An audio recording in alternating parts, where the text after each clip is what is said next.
The opinions and views expressed by individuals during this broadcast are their own and may not be the opinions of this network, their group, or other organization they may be involved with.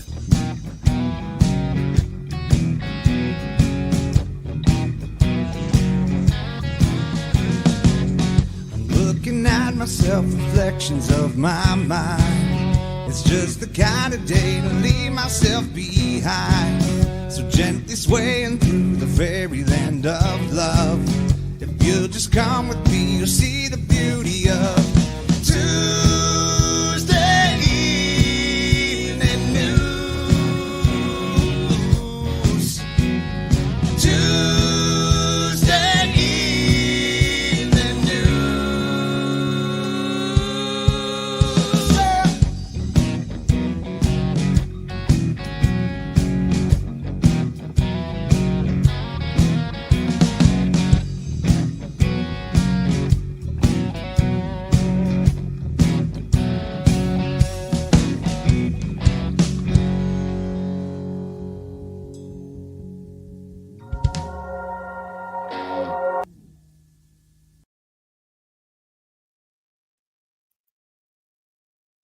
You're muted. You're muted. You're muted. Oh, hello? There you go. You can hear. I can hear you now. You were muted. Oh, okay. Hello, everyone. Huh? You're good. Oh, okay. Hello, everyone, and welcome to the Psychedelic Reporters for this Tuesday of the 15th.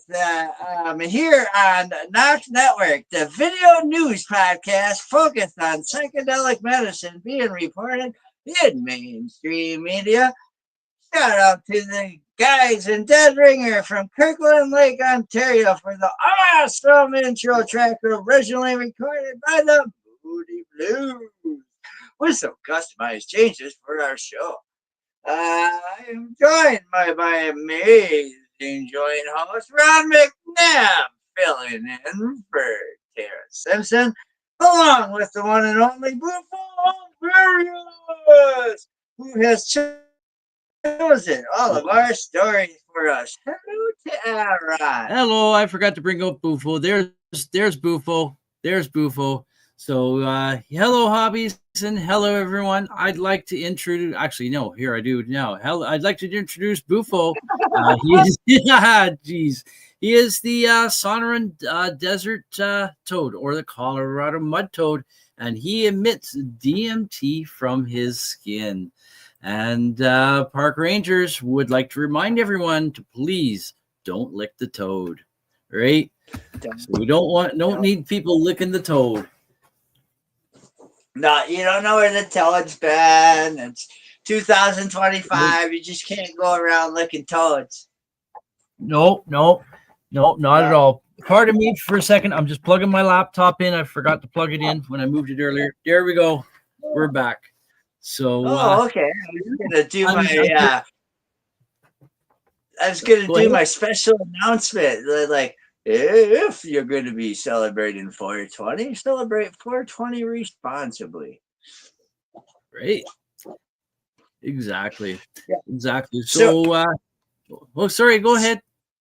Oh, I was going to say, speaking of our responsibility, I was going to say, our first article talks about Canada's Psychedelics Trade Association calling on party leaders to cut red tape as election years off of mugglehead.com. And it's written by Rowan Dunn. Great. Yeah, you want to start us out, Ron? I can certainly do that. Yes. So there's a quote here at the top. The special access program is inefficient and insufficient, PsyCan's executive director said.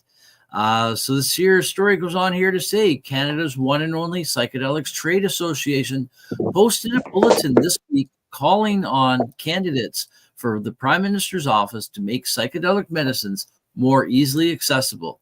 With the federal election approaching, it was an opportune time, the organization felt.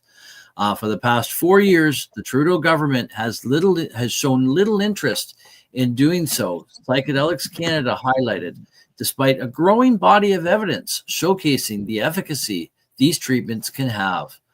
Psycan is deeply concerned that Canada is falling behind in the psychoactive therapeutics sector in comparison to countries like the United States and Australia. And I've said that many times before, that I believe Canada is behind the boat in both cannabis and psychedelics with the US in that regard.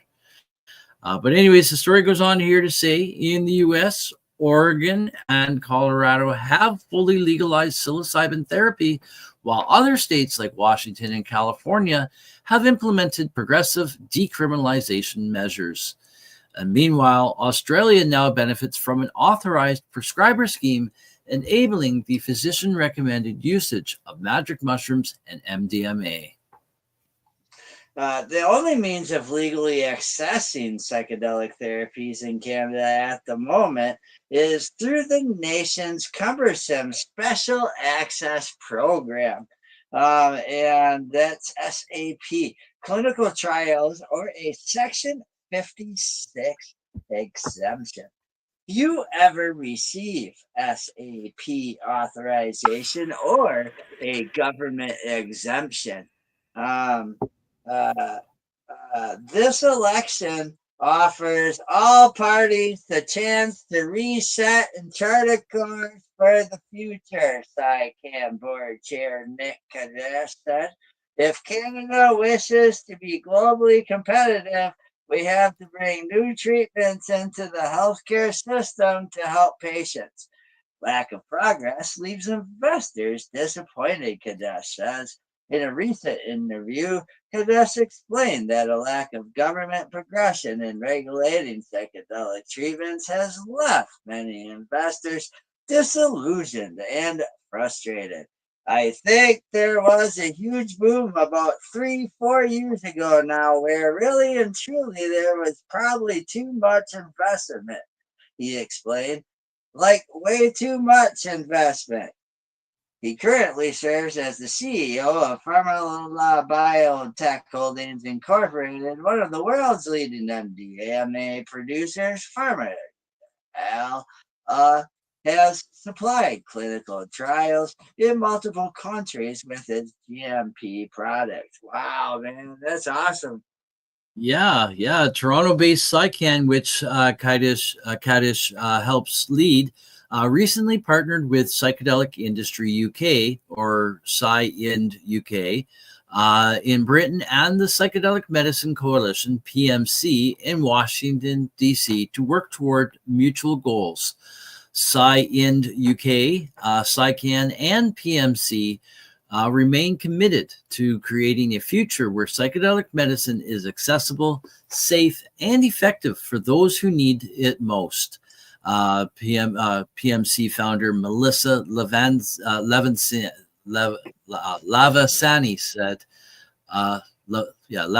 said on January 29th. MAPS Canada, the nonprofit Therapsil and Heroic Hearts Project are notable advocacy partners of Psycan. And last fall, Bedard led a press conference calling on government regulators to provide funding for veterans seeking psychedelic therapy for mental health disorders. So there you go. Pressure's being put on. Sorry, go ahead. Oh no, I was gonna say that was a great story. Go ahead, buddy. That's yeah, that was cool. That was all I was gonna say. Yeah, that was pretty good. Pretty cool. Pressure's being put on the government to enact change, right? Because I know of people here. I don't know them personally, but I know of people that are trying to get approval for this program, and they're not getting approval, or they got approved initially and didn't get approved for a second round.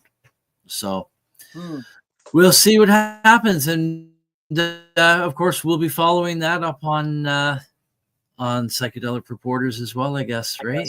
So yeah, keep tuned, because a lot of this stuff, it circulates, and you get the front, the middle, and the in between, like all of it.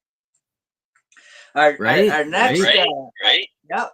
Our next article comes from marijuanamoment.net, and it says Maine lawmakers advance psilocybin legalization bill despite divisions among committee members.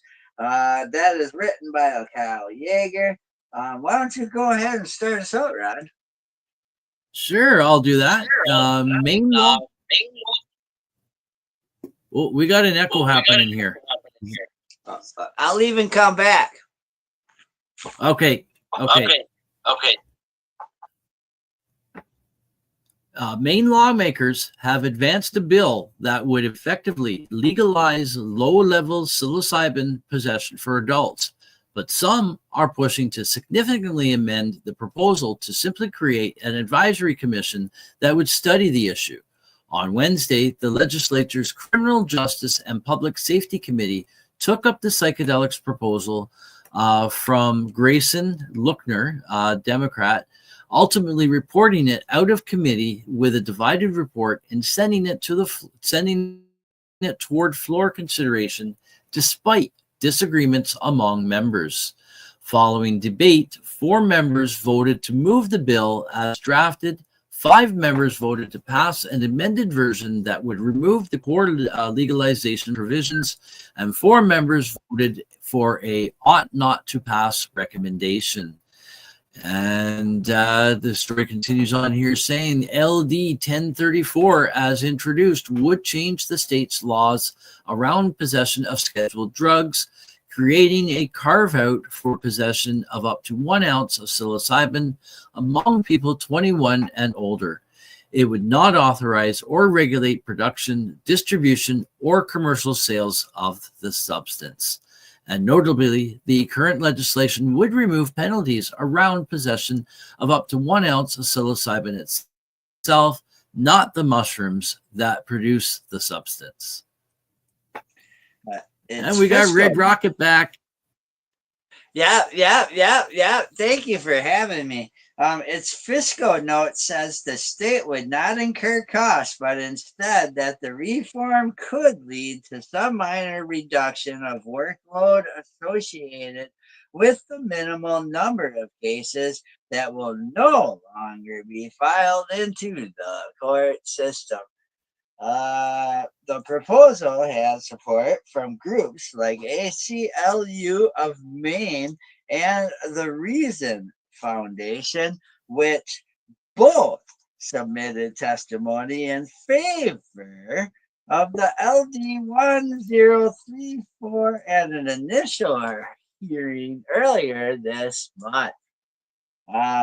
When the legislation reaches for consideration, the expectation is that lawmakers will consider the proposed amended version that received a plurality of votes in committee to require a study to further examine psilocybin legalization, make legislative recommendations for future action to the legislature.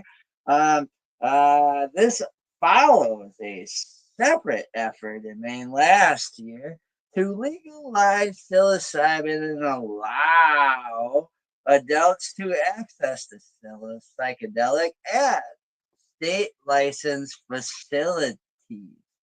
But lawmaker watered down that bill, amending it to create a commission to further explore the reform instead, and it ultimately did not pass. That was a good article. There's just 2 more little sentences just to be on there. I'll finish it off. It's just a little bit below. Meanwhile, lawmakers in February voted to investigate possible conflicts of interest by a top marijuana official. And there's a clicky link there to follow that story. And also last year, a law took effect allowing people to have records of now legal marijuana crimes sealed. And a clicky link there as well. And I guess moving on to our next story. Yeah, so this comes from sourcenm.com. And that is, I believe it's New Mexico, huh? And it says medical It is. psilocybin act becomes the law in New Mexico. But what's next? A psychedelic law expert previews what to expect. And this is written by Leah Romero. Okay, can you start us out, buddy? Look at those mushrooms, dude. I Look how cool them I are. know. I know. Look at that. Does it say what kind of they are? No, it does not. Do you know what kind those are? No, I'm, I do not. But they look wild. Like they don't look yeah, like they're not. That's yeah. yeah. They look definitely wild. So, anyways, we'll carry on here. Governor Michelle Lujan or Luan Grissom signed the Medical Psilocybin Act into law this week, making New Mexico the third state in the U.S. to decriminalize so-called magic mushrooms. But advocates say the program is still a few years away from fully operating. Senate Bill 219 decriminalizes psilocybin, often referred to as magic mushrooms, for treatment of major treatment-resistant depression, post-traumatic stress disorder, substance use disorders, and end-of-life care. It also establishes a 9-member medical psilocybin advisory board, which the Secretary of the Department of Health will fill with people knowledgeable about behavioral health and are able to advocate for the needs of particular New Mexicans, including Native residents and veterans. And once the board is in place, members will begin to establish rules for licensing providers and requirements for psilocybin producers. Victoria Savantanovic, a New Mexico-based lawyer specializing in psychedelic law, spoke on behalf of the bill during the recent session and told Source NM she anticipates the secretary will announce the first several board appointments quickly. Wow, that's cool. It is, and it is anticipated that the first patients are going to receive their doses in March of 2028, Savitinovic said. However, the timeline could be faster if the board is established and quickly begins their work, she added. But we've seen in other states these programs take more time to launch than you think. Um, we have to develop a supply chain here within the state for the product. And we have to identify these practitioners and identify the first patients. So, with the time that it is going to take, I think the 2027 deadline is about right to see this get started.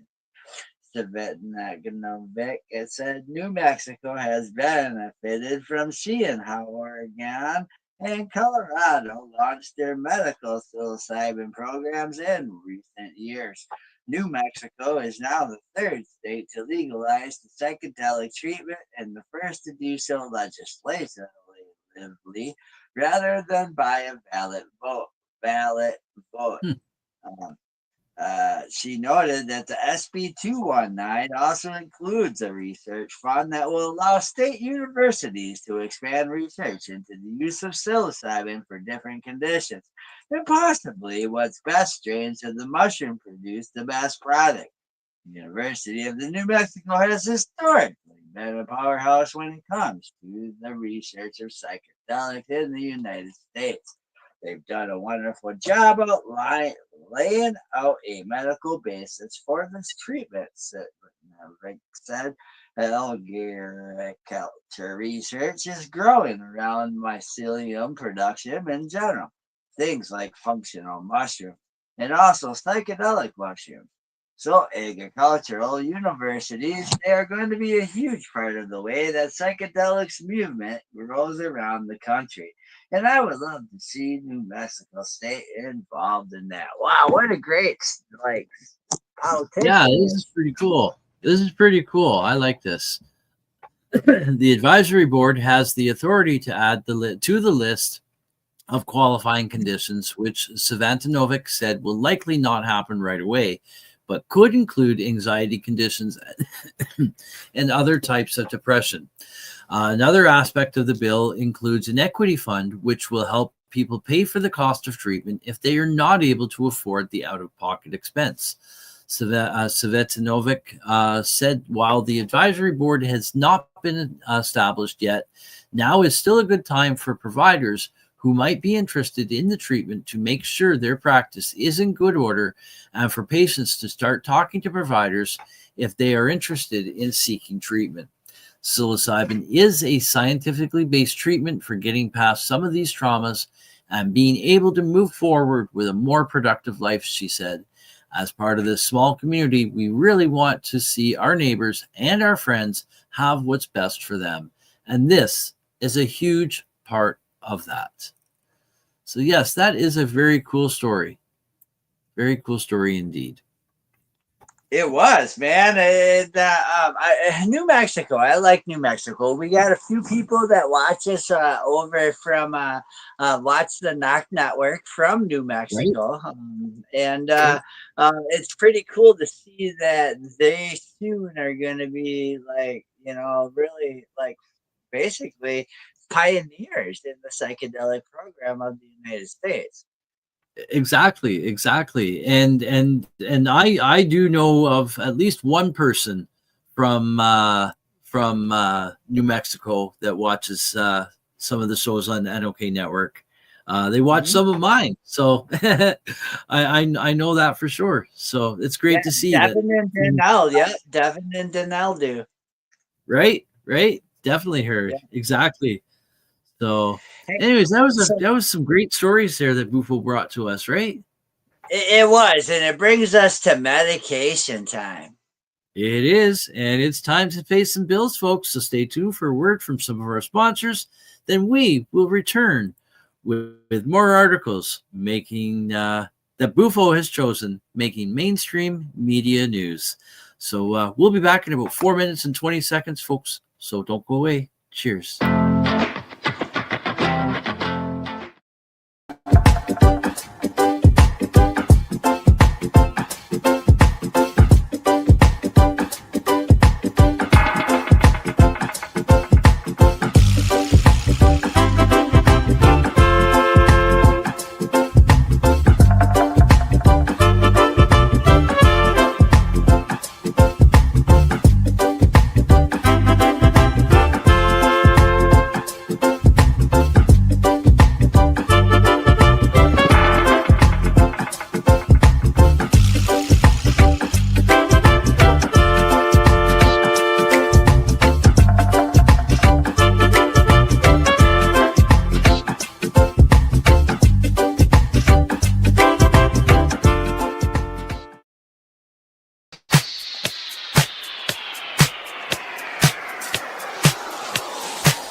Join us for NOK Network monthly specials, 12 months a year.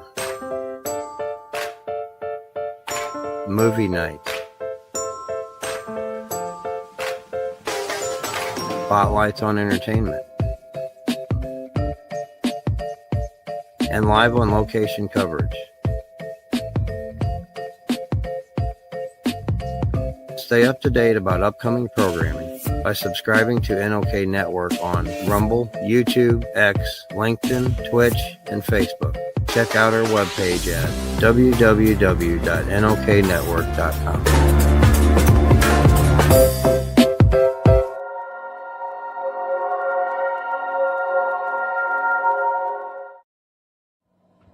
Hey, hi, my name is John Mark, aka Sublimator Warrior, and I would like to welcome you to Smoke Signal in Tyndinaga. One dab make your whole dome drip sweat. One dab make the homies all dip set. One dab, only really need one dab. One dab. Smoke Signal is a medical dispensary where you can get all your products and Might needs. just start vaping a whole bunch. Might just start laying off the blunts. God.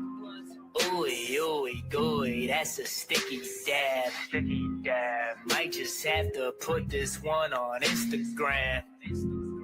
Go and hold it in, feel it in your ribs. So come and check us out in Tyndinaga. 55 Highway 49 in Tyndinaga. It's on the res, and we're open from 10 a.m. to 8 p.m. 7 days a week.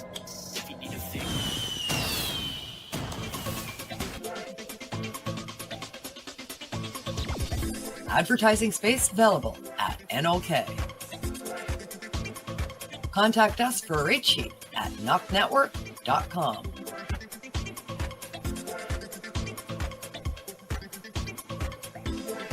Send us a message on our social media platforms or email us at info@NOKNetwork.com. Now we get back to the show.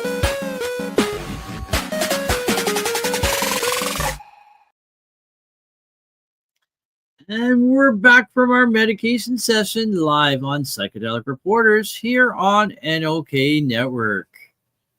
And we have another set of stories coming at you from the realm of psychedelic medicine. So let's get at it. That's right. Oh, man. Let's get it. Here we go. All right. Right away, we come out with TheGuardian.com. And TheGuardian.com, oh, crap.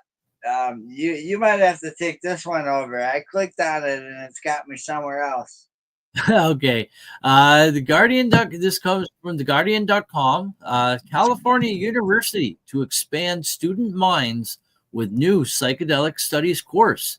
California Institute of Integral Studies, located in San Francisco, will welcome its first undergrad class this August. And this is by Cecilia Noel, published on April the 7th. The home of the Summer of Love will soon house the first undergraduate program in psychedelic studies.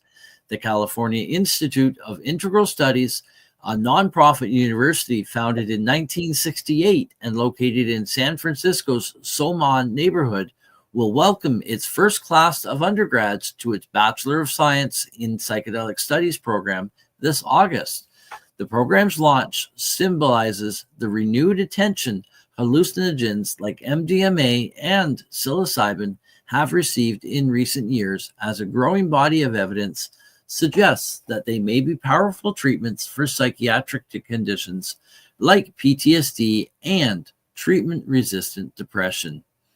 And there's a quote here: anyone who has a passion for psychedelics and for their capacity to create transformation and healing on an individual level, on a cultural and social level, there's something for them in this program, said the psychology professor Nick Walker in a promotional video for the program.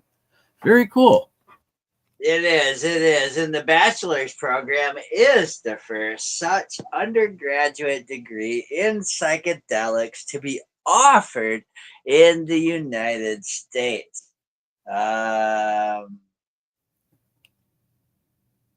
Although a growing number of universities are offering certificates, minors, or advanced degrees focused on psychedelics. To do that, the California Institute of Integral Studies is asking students to apply to only once they have completed a minimum of 54 transferable semester units in general education coursework elsewhere. Then there are 3 semesters of classes at CIIS will focus solely on psychedelics, including psychology. neuroscience, research methods, psychopharmacology, and ethical and legal considerations. Some of these, of course, titles include global indigenous knowledges and psychedelics and psychedelic advocacy, equity, research, and connection. The program's website emphasizes that at no time does the program promote or require the use of psychedelic drugs in any manner. Although psilocybin, the psychoactive component in magic mushrooms, has been legalized in Oregon and Colorado, psychedelics remain illegal in California, although several cities have decriminalized them. Nevertheless, at least 72 clinical trials involving psychedelics are ongoing in California, including at universities like UC Berkeley, UCLA, UCSF, and UC San Diego. Oh man, wow, this is cool. It is. Students are currently enrolling in CII's first freshman class and include many who say psychedelics have personally benefited their own mental health. I like that aspect. People who have actually experienced it are going to learn to get accredited to go help others, because someone who had used psychedelics or in any form, trying, and who's just done the book smarts, trying to help someone, how can you do that truly? I don't think you can. You need to experience yourself. Exactly. Yeah. Well, anyways, Michael Bocci, a fire inspector based in Los Angeles, who will begin coursework this fall, told the San Francisco Chronicle that psychedelics, specifically ayahuasca, helped him understand the trauma he had faced as a firefighter and paramedic. The way I live my life now, I actually experience it. I'm more present, he said.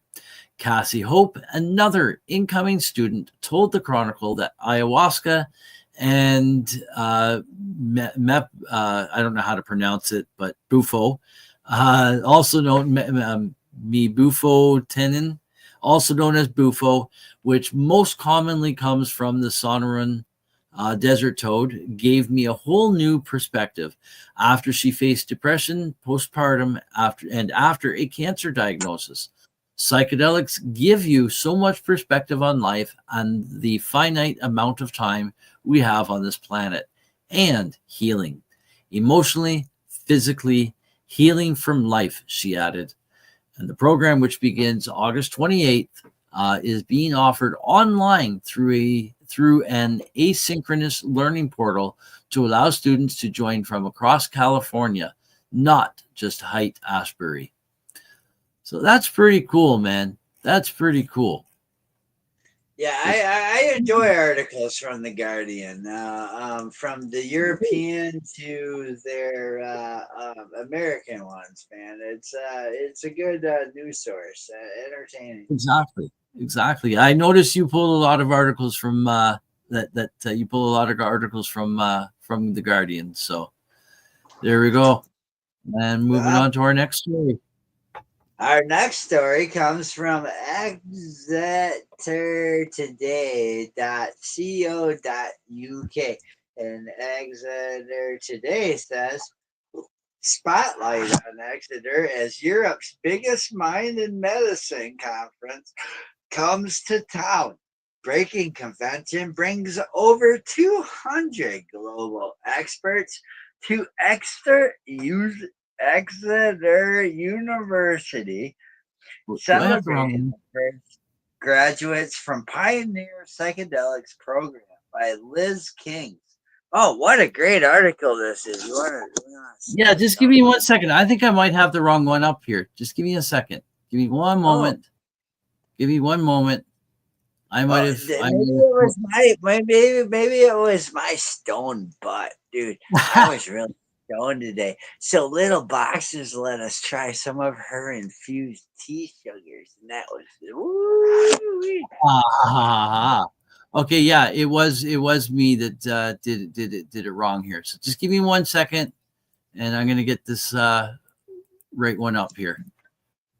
And here we go. Paste and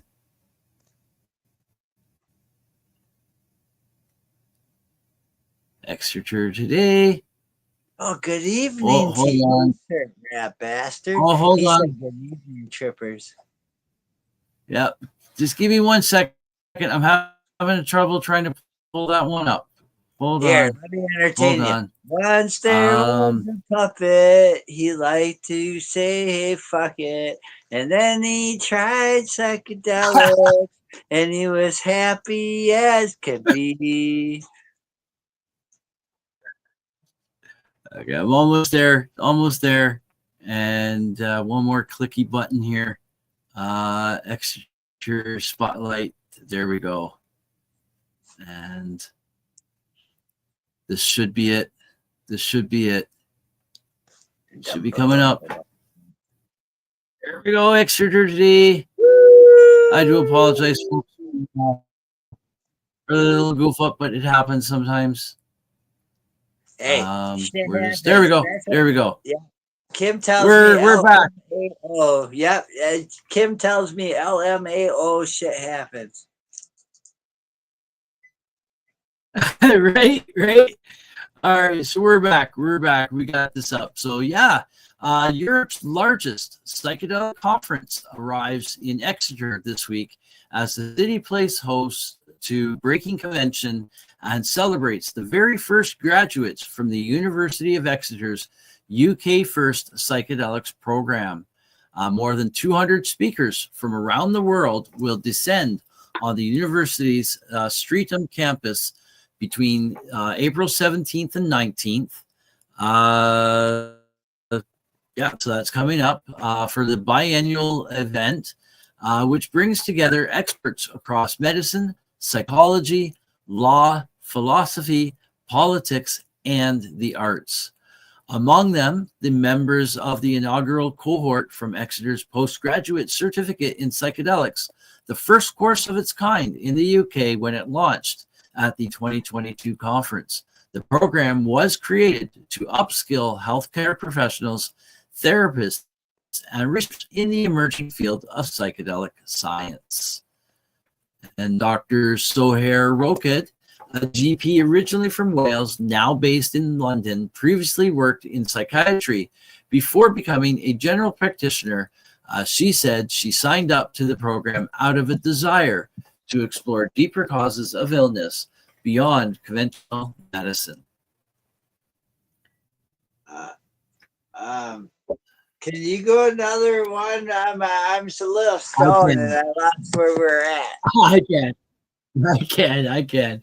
As I started to learn about the medical potential for psychedelics, I really wanted to be on the forefront, said Dr. Roked.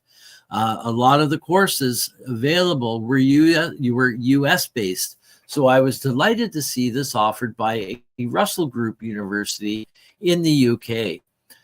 She added that the course challenged her thinking, allowing her to combine medical science with philosophical and cultural perspectives.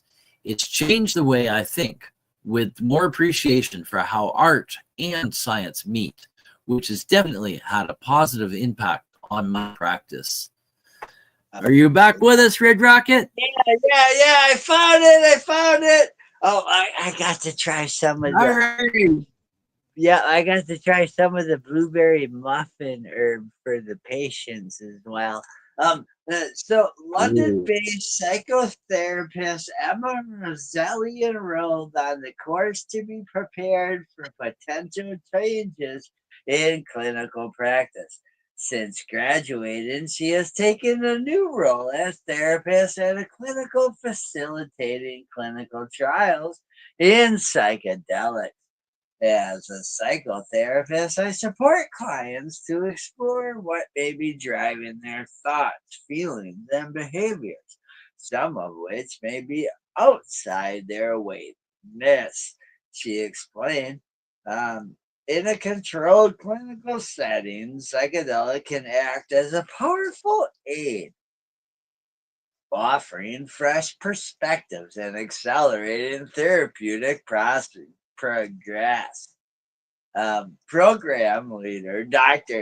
Andy Letcher also commented, oh, there goes the camera again. Well, that's not what he commented, but here. He also commented saying, in many ways, our first graduates are pioneers.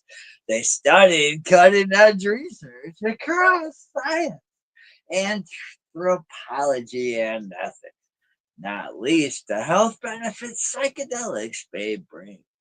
Philosopher Dr. Peter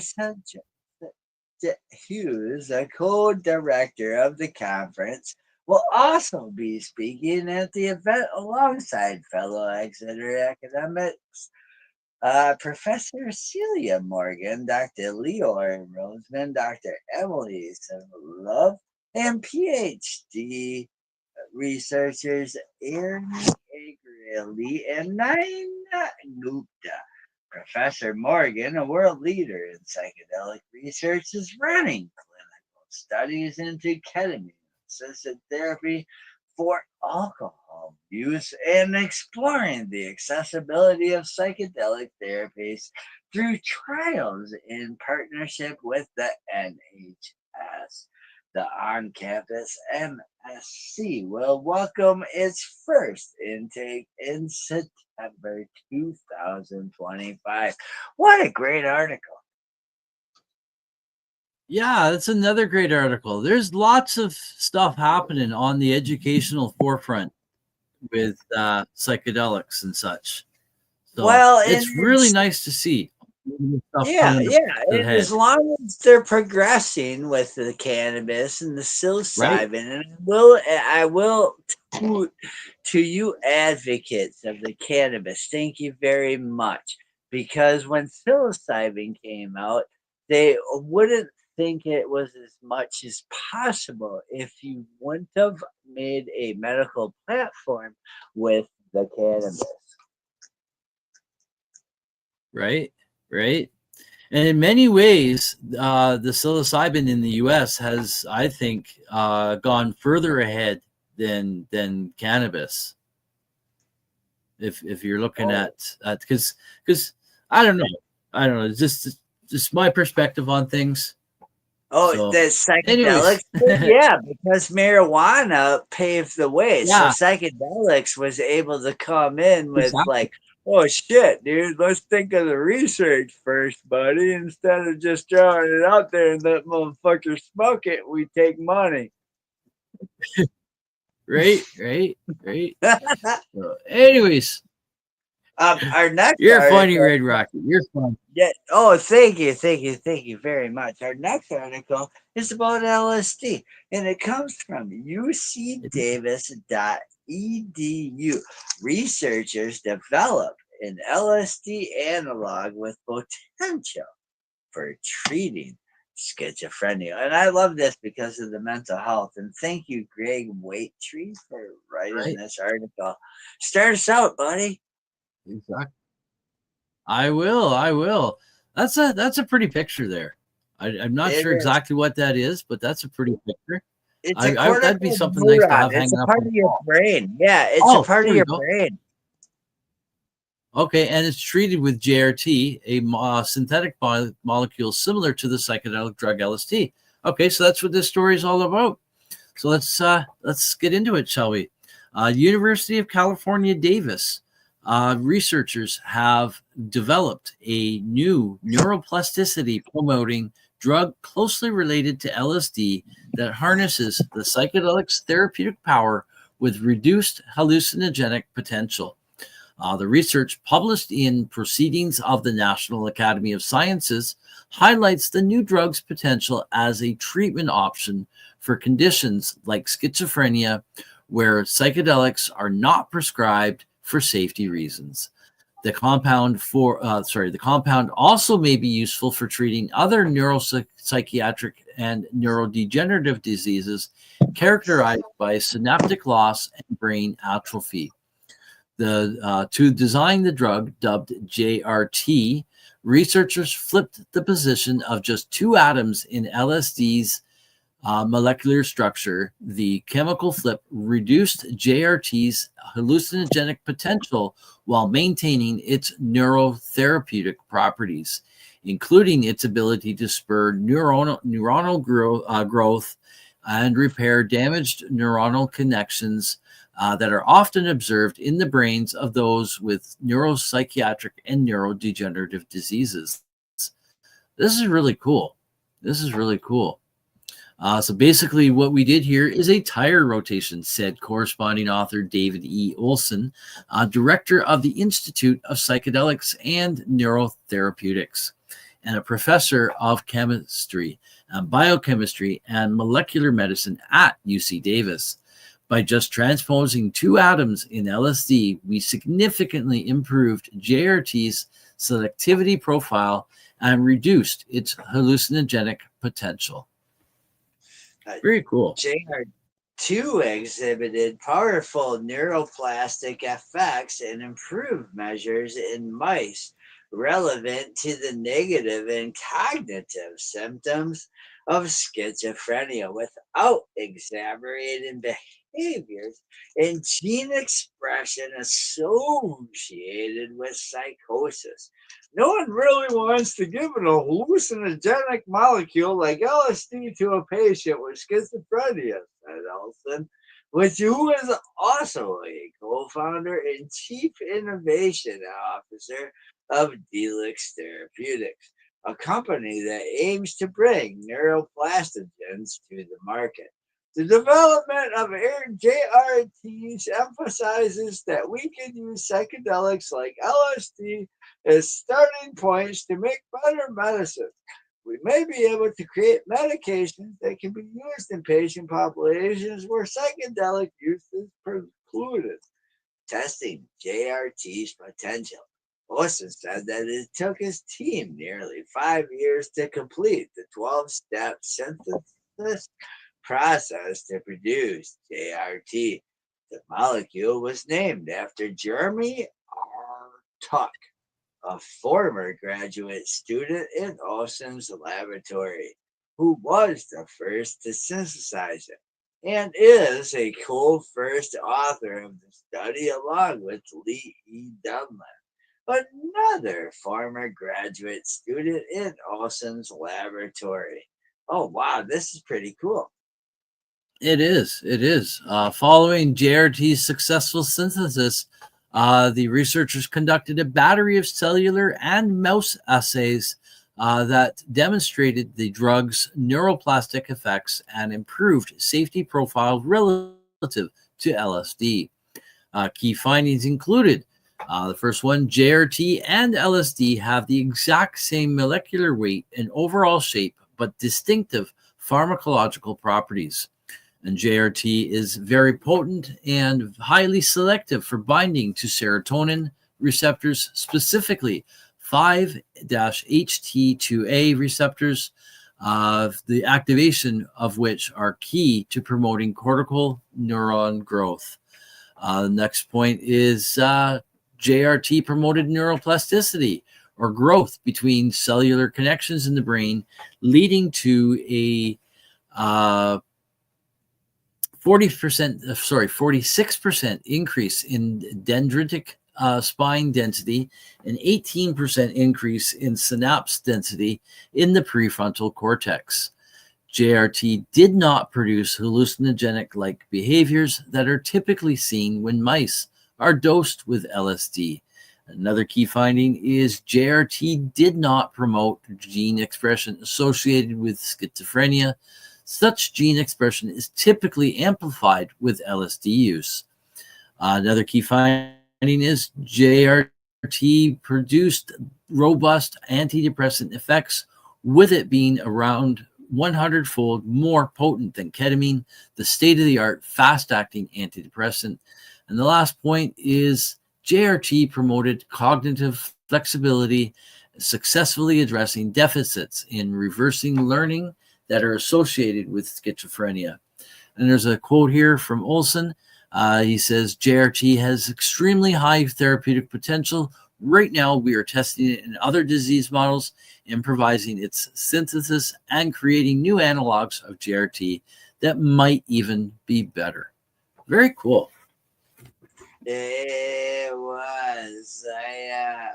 Can you go another one? I got stolen again. No problem. No problem. The more effective treatment for schizophrenia. Olson emphasized JRT's potential for treating the negative and cognitive symptoms of schizophrenia, as most current treatments produce limited effects on anhedonia, the inability to feel pleasure, and cognitive function. Clozapine is one exception, but it has side effects and is not first-line drug of choice for people with severe schizophrenia. Olson and his team are currently testing JRT's potential against other neurodegenerative and neuropsychiatric diseases. And co-authors include, A. Tim, Cassandra J. Penless, Sammy Weiser Novak, Rachel R. Arn, Alexis R. Davis, Anna Mosswood, Anna R. M. Vernier, Ethan M. Fenton, Isaac K. Aristad, Robert J. Tabari, Kevin J. Carter, Zachary Dean, Yuning Wang, Arlo Sheridan, Monica Gonzalez, Aeroboy Alvarez, Noe Powell, Milan Chattel, Theron Engel, James C. Fettinger, and Maya R. Jenkins, William A. Carrollson Jr., Alex S. Nord, Brian D. Angus, Kurt Rasmussen, Connor Liston, and Yuri Boehner. The research reported on here was funded by grants from the National Institutes of Health, the UC Davis's Provost Undergraduate Fellowship, the Camille and Henry Dreyfus Foundation, the Dr. Mohsen Nafafi Research Award in Medicinal Chemistry, the Boone Family Foundation, for Depression Research Foundation, the Pritzker Neuropsychiatric Disorders Research Consortium, the LIFE Foundation, the Chan Zuckerberg Initiative Imaging Scientist Award, and the National Science Foundation NeuroNext Award. Mirror media sources, a lot of clinky linkies and primary categories and secondary categories. But guess what, man? That was a great ass article. And that was. Yeah. That was I great. love that. That was. Again, more developments that's happening all the time, right? It's a good thing to see. Yeah, that box, dude. Buddy needs. Yeah, it's like it's one moment I'm over here and one moment I'm over here. Right. Yeah. So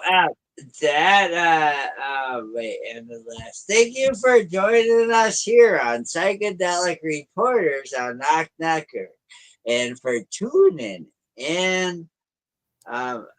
To our video podcast on NOK Network, Rumble, and YouTube pages, as well as other social media sites.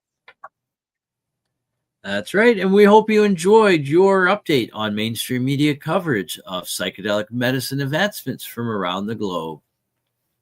Many thanks to our sponsors and to my joint host, Ron McNabb, and Buffalo Various for choosing our stories, and to you, the listeners for joining each week on Psychedelic Tuesday. Let's hear from Dead Ringer again from Lord Kirk Owen Lake on our way out. All right. Good night, everyone, and peace.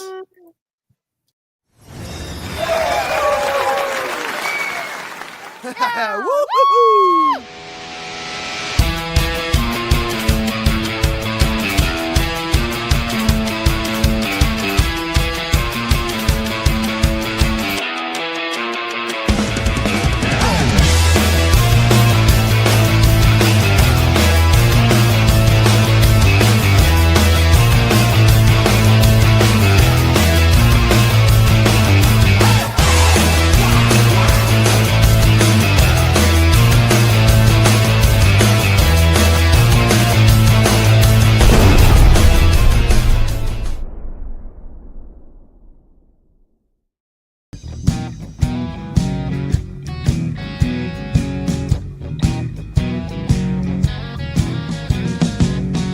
Looking at myself, reflections of my mind. It's just the kind of day to leave myself behind. So gently swaying through the fairyland of love. If you'll just come with me, you'll see the beauty of